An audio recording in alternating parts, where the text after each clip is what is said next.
Kenapa? Terkejut ke? Morocco power. By the way, kalau korang tak nak botak macam Thiago ni, korang boleh guna produk ni. Lab on Hair. Dia ada total solution.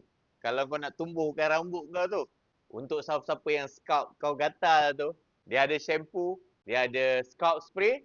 Kalau kau nak reduce hair fall, siapa-siapa yang rambut tengah botak macam aku tu, boleh guna yang ni. Dan juga dia ada ni, ampul. Boleh naikkan rambut 14 hari.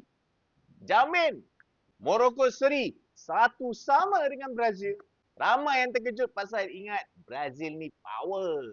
But ini adalah pasukan yang ranking yang ke-7 di dalam dunia. Yang ada player-player seperti kapten mereka, Achraf Hakimi, Brahim Diaz, dan juga Saibari yang nak pergi Bayern dah.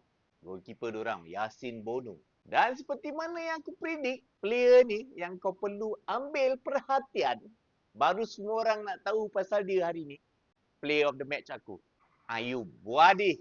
Budak 18 tahun baru yang akan menyala di dalam World Cup ni. 6 ball recoveries, 5 interceptions, 9 duels won, 91% passing accuracy hari ni. Dia control midfield dekat tengah tu. Mana Casemiro, mana Bruno, semua dalam poket lah. Dalam poket. Untuk aku, dua-dua pasukan main dengan seimbang. Banyak lagi aksi di first half, especially untuk Morocco yang membedal Brazil habis-habisan. Tapi second half macam pancit lah. Gol pertama dari Saibari. Dia chip saja Alisson tu. A good team goal untuk Morocco. Tapi Brazil memerlukan individual brilliance pasal di dalam first half tu langsung tak ada shots except for this goal daripada Vinicius Junior. And what a goal by this exceptional player. Untuk Brazil, aku rasa di bahagian depan tu especially, nampak macam tak serasi, nampak tak ada communication. Harapkan individual quality saja. Rafinha nampak macam tak main. Ada ke tidak dalam game tu pun aku tak tahu. Yang ni lagi lah aku tak tahu dia main ke tidak.